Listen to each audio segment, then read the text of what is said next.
আজকে আমাদের যে বিষয়টা সেটা হচ্ছে আমরা গত ক্লাসে যেটা শিখলাম ঢাল নির্ণয়, সেই ঢাল নির্ণয়ের ধারণা থেকে আজকে আমরা এক্স অক্ষ এবং ওয়াই অক্ষ ঢাল নির্ণয় করা শিখব। কীভাবে এক্স অক্ষ এবং ওয়াই অক্ষের ঢাল নির্ণয় করা যায়।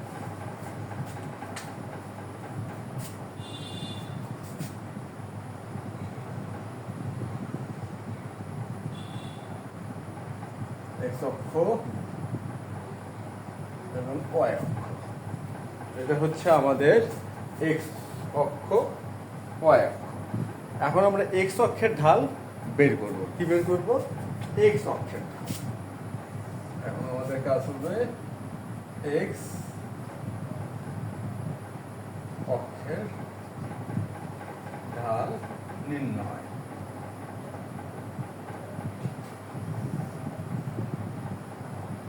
এক্স অক্ষের ঢাল নির্ণয় করব। এখন আমরা গত ক্লাসে যেটা শিখছি, ঢাল এম সমান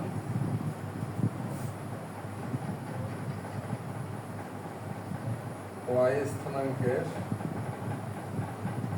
পরিবর্তন ভাগ এক্স স্থানাঙ্কের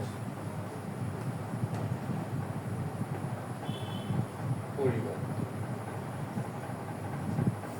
আমরা এটা জানি। এখন আমরা ঢাল যেটাকে আমরা এম দ্বারা প্রকাশ করতেছি, যে সেটা হচ্ছে ওয়াই স্থানাঙ্কের পরিবর্তন ভাগ এক্স স্থানাঙ্কের পরিবর্তন।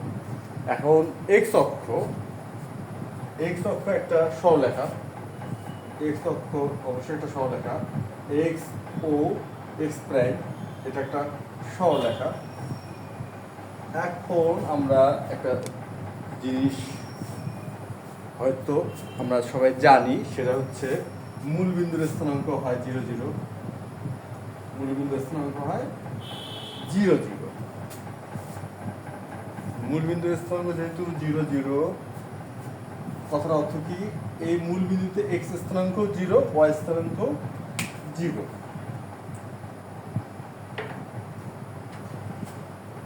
এখন একটা জিনিস আমরা বোঝার চেষ্টা করি, যে এক্স অক্ষের উপরে ওয়াই স্থানাঙ্কের মান 0 হয়। এক্স অক্ষের উপরে কি হয়?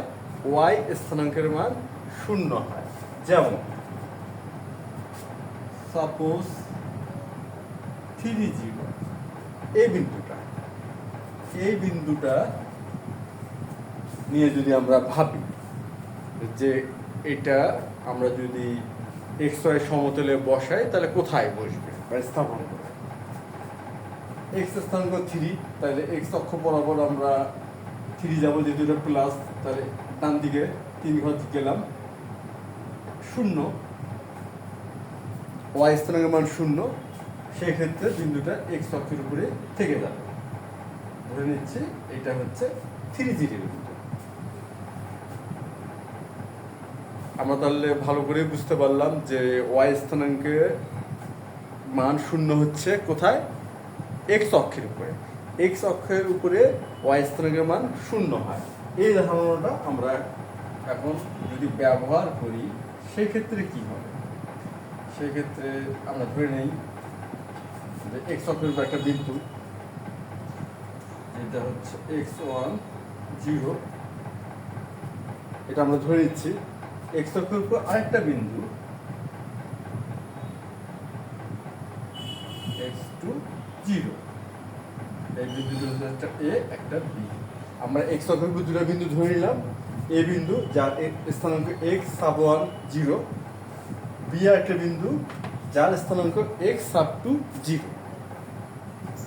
এখন আমরা এই জায়গায় আমরা যে ঢাল নির্ণয়ের ক্ষেত্রে যদি এই বিন্দুর স্থানাঙ্কটা এখন ব্যবহার করি, ওয়াই স্থানাঙ্কের পরিবর্তন,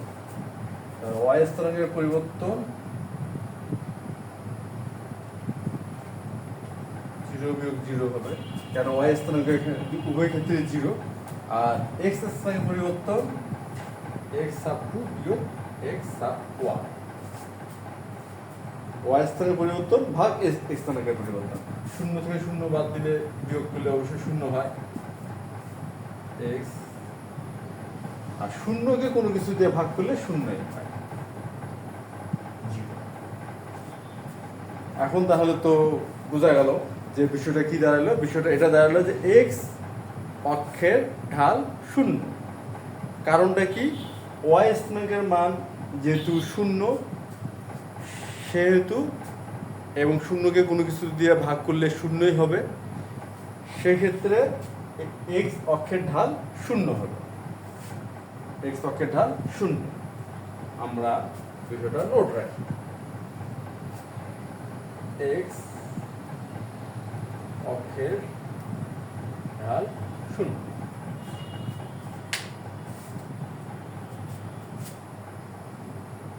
এখন আমরা ওয়াই অক্ষের ঢাল নির্ণয় করব। ওয়াই অক্ষের ঢাল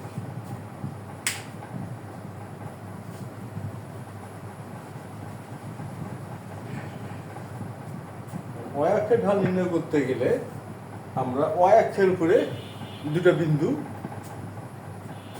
কল্পনা করি বা ধরে নেই দুটা বিন্দুর স্থান।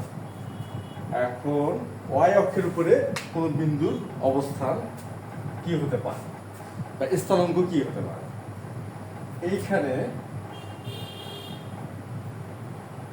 মূল বিন্দু থেকে আমরা যদি এখানে একটা বিন্দু ধরে নিচ্ছি ওয়াই অক্ষের উপরে পি বিন্দু এবং কিউ একটা বিন্দু।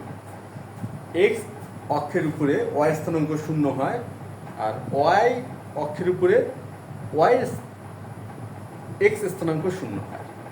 আমি আবার বলতেছি, এক্স অক্ষের উপরে ওয়াই স্থানাঙ্কের মান শূন্য,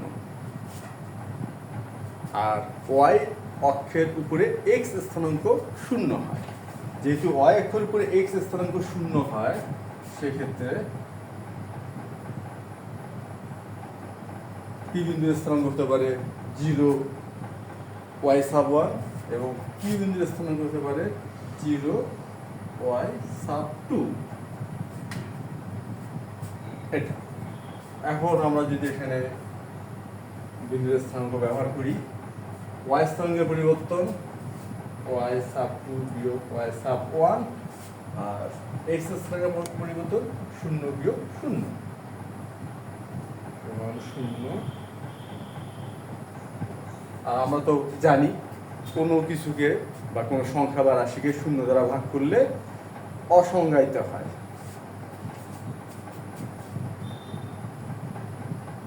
সেই ক্ষেত্রে ঢাল হচ্ছে অসংজ্ঞায়িত। ওয়াই অক্ষের ঢাল অসংজ্ঞায়িত। ওয়াই অক্ষের ঢাল কেন অসংজ্ঞায়িত? যেহেতু এক্স স্থানাঙ্কের কোনো পরিবর্তন নাই। এক্স স্থানাঙ্ক প্রতি ক্ষেত্রে শূন্য, এবং শূন্য দ্বারা কোনো কিছুকে ভাগ করলে অসংজ্ঞায়িত হয়। নোট রাখি, ওয়াই অক্ষের ঢাল অসংজ্ঞায়িত।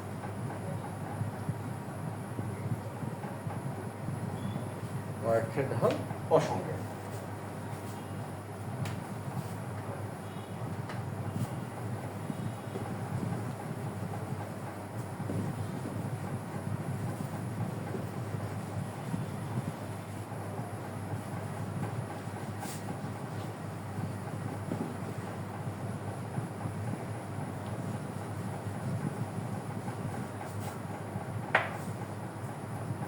আমরা এক্স অক্ষ এবং ওয়াই অক্ষের ঢাল কি হয় এবং কিভাবে নির্ণয় করতে হয় সেটা এতক্ষণ দেখলাম। এখন আমাদের যে আলোচনার বিষয়টা হচ্ছে, দুইটি বিন্দু যদি একই সরলরেখায় অবস্থিত হয়, সে দুইটি বিন্দু একই সরলরেখায় অবস্থিত, দুইটা বিন্দু আমরা যোগ করলাম, একটা সরলরেখা পেলাম। কারণ তৃতীয় একটা বিন্দু, দুইটা বিন্দু যোগ করলাম, একটা সরলরেখা পেলাম, তৃতীয় একটা বিন্দু এই রেখার উপর অবস্থিত কি না সেটা আমরা কিভাবে নির্ণয় করতে পারি? তৃতীয় একটা বিন্দু এবি সরলরেখার উপর অবস্থিত কিনা। যদি পি একটা বিন্দু এবি সরলরেখার বাইরে থাকে, পি একটা বিন্দু কি আছে এবি সরলরেখার বাইরে, আর কিউ একটা বিন্দু রেখার উপরে অবস্থিত, বা এবি সরলরেখার উপরিস্থ একটা বিন্দু কিউ। এখন আমরা কিভাবে এটা যাচাই করব? এখন এটা আমরা যাচাই করতে পারি এইভাবে, এ এবং কিউ বা এ কিউ এর ঢাল সমান কিউ বি এর ঢাল। যেহেতু এটা এক সরলরেখা, একই সরলরেখা, এই ক্ষেত্রে এ কিউ এর ঢাল এবং কিউ বি এর ঢাল সমান হবে। আমরা কি বলতে পারতেছি? ঢালদ্বয় যদি সমান হয় বিন্দুত্রয় সমরেখা হবে বা একই সরলরেখায় অবস্থিত হবে, বা বিন্দু তিনটি দ্বারা একটি সরলরেখা অঙ্কন করা যাবে। আর বিন্দুটা যদি সরলরেখাটির বাইরে অবস্থিত হয় সেই ক্ষেত্রে একটা ত্রিভুজ চলে আসে এবং এপি এর ঢাল নট ইকুয়াল পিবি এর ঢাল। এই ক্ষেত্রে এপি এবং পিবি এর ঢাল সমান হবে না, যেহেতু এপি এবং পিবি ভিন্ন দুটি রেখা। আর এখানে এ কিউ যোগ, আমরা লিখতে পারি এভাবে, এ কিউ যোগ কিউবি সমান সমান এবি। এ কিউ আর কিউবি যোগ করলে এবি হয়।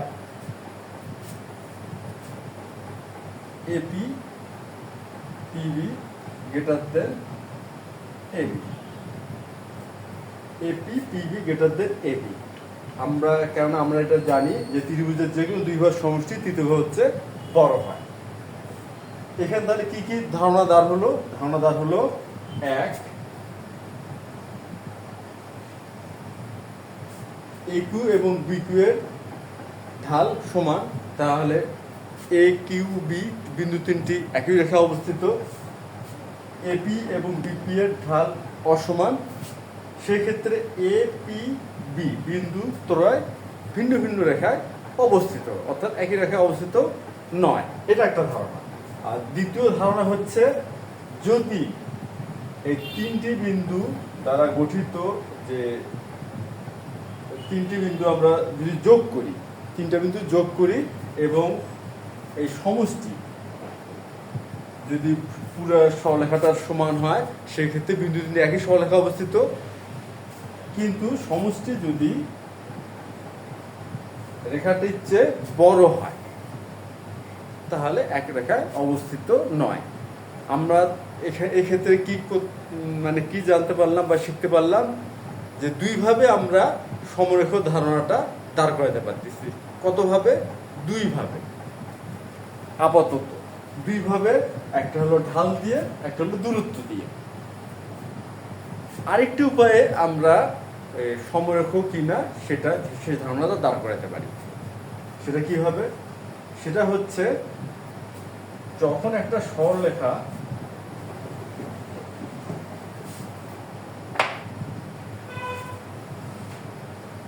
তিনটা বিন্দু দ্বারা একটা সরলরেখা হয়, এই তিনটা বিন্দু দ্বারা ত্রিভুজ হলো না, একটা সরলরেখা হলো, এবং এই তিনটে বিন্দু দ্বারা আমরা যদি ক্ষেত্রফল নির্ণয় করতে পারি, আমরা এর পরবর্তী ক্লাসে তিনটি বিন্দু দ্বারা কি করে ক্ষেত্রফল নির্ণয় করতে হয় সেটা শিখব। আপাতত আমরা একটু জানিয়ে রাখি যে তিনটে বিন্দু দ্বারা আমরা যদি ক্ষেত্রফল নির্ণয় করি এবং ক্ষেত্রফল শূন্য হয় তাহলে তারা একটি সরলরেখা। আর ক্ষেত্রফলের মান যদি থাকে শূন্য বাদে অন্য কোনো সংখ্যা হয়, সেক্ষেত্রে বিন্দু তিনটি একই সরলরেখা অবস্থিত নয়, বিন্দু তিনটি দ্বারা একটি ত্রিভুজ গঠন হচ্ছে। যখনই বিন্দু তিনটি ভিন্ন ভিন্ন একই সরলরেখা অবস্থিত হবে না, সেক্ষেত্রে একটা ত্রিভুজ অঙ্কন করা যায় এবং তার ক্ষেত্রফল থাকবে। আর যে ক্ষেত্রে বিন্দু তিনটি যোগ করে একটি সরলরেখা পাওয়া যায়, সেই ক্ষেত্রে বিন্দু তিনটি দ্বারা গঠিত ক্ষেত্রফল শূন্য হবে। বিন্দু তিনটি দ্বারা আমরা ক্ষেত্রফল নির্ণয় করি তার মান শূন্য হবে। তাহলে এটা একটা পদ্ধতি যে ক্ষেত্রফল শূন্য, একই সরলরেখা ক্ষেত্রফল শূন্য নয়, তাহলে এক সরলরেখা নয়। আর বিন্দু তিন যখন একই সরলরেখা অবস্থিত হয় তখন তাদেরকে সমরেখ বিন্দু বলে। এক্ষেত্রে আমরা কয়টা উপায় শিখলাম? তিনটা। তিনভাবে আমরা দাঁড় করাতে পারতেছি যে বিন্দু তিনটি একই রেখায় অবস্থিত কি না, অর্থাৎ সমরেখ কি না। এক, ঢালের সাহায্যে। দুই, দূরত্বের সাহায্যে। তিন, ক্ষেত্রফলের সাহায্যে।